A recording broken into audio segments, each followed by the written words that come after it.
Hello friend, मैं सोनी आज लेके आई हूँ पति पत्नी और ईगो। तो देखिए, जिस रिश्ते में ईगो होगा वो कभी भी अच्छे से नहीं चल सकता है, चाहे वो हस्बैंड वाइफ का हो या फिर कोई और रिश्ता हो, जो भी हो।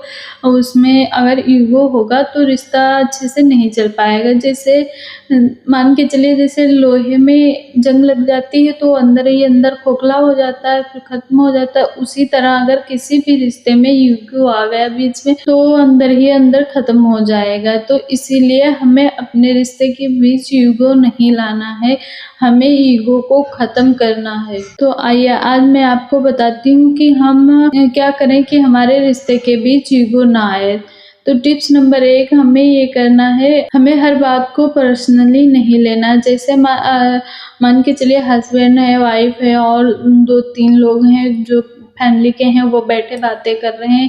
कोई बात है जो वो कर रहे हैं तो आपको कोई बात है वो कह रहे हैं तो आपको लग रहा है कि वो आपको ही कह रहे हैं। तो ऐसा नहीं करना है। जब आपको वो खुल के आपसे कहें कि मैं आपसे ये बात कर रहा हूँ, तब आप कुछ बोलिए, नहीं तो नहीं ना बोलें। क्योंकि ये नहीं होता कि हर बात वो आपको ही कह रहे हैं, आपके लिए ही बोल रहे हैं, ऐसा तो बिल्कुल नहीं होता है।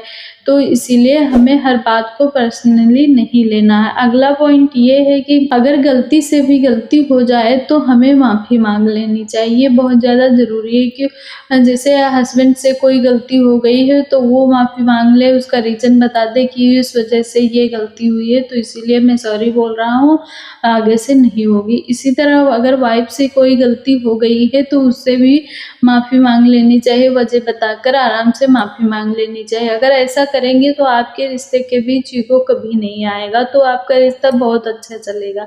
अगला पॉइंट ये है कि हमें एक-दूसरे को नीचा नहीं दिखाना चाहिए। जैसे जब हस्बैंड वाइफ के बीच ईगो आ जाता है तो वो एक-दूसरे को नीचा दिखाने की कोशिश करते रहते हैं। जैसे हस्बैंड है तो वाइफ को नीचा दिखाता रहता है, उसी तरह वाइफ है तो हस्बैंड को नीचा दिखाता रहती है। वो बोलती है, आप ये काम अच्छे से नहीं कर पाते हो, देखो मैं सारा घर संभालती हूँ, आपसे इतना भी काम नहीं होता। इस तरह से वो सभी के सामने ऐसे बात करती है, आपको वो हस्बैंड को अपने नीचा दिखाने की कोशिश करती है। उसी तरह हस्बैंड भी यही करता है, तो ऐसा नहीं करना चाहिए। अगर आप जैसे हस्बैंड है वाइफ को नीचा दिखाएगा तो उससे उनकी ही इंसल्ट होगी, और वाइफ है जो हस्बैंड को नीचा दिखाएगा तो भी उसकी इंसल्ट होगी। तो इसीलिए हमें ऐसा नहीं करना, हमें एक-दूसरे से रिस्पेक्ट देनी है, उससे रिस्पेक्ट के साथ बात करनी है।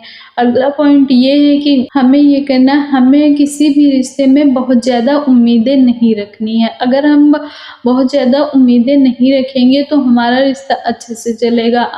अगर आप बहुत ज़्यादा उम्मीदें रख रहे हैं और वो नहीं पूरी हो रही हैं तो उससे रिश्तों में बहुत ज़्यादा दिक्कतें आएँगी। तो हमें ये करना है कि हमें बहुत ज़्यादा उम्मीदें नहीं रखना है। तो ये थी कुछ टिप्स कि पति-पत्नी के बीच ईगो को कैसे ख़त्म करें।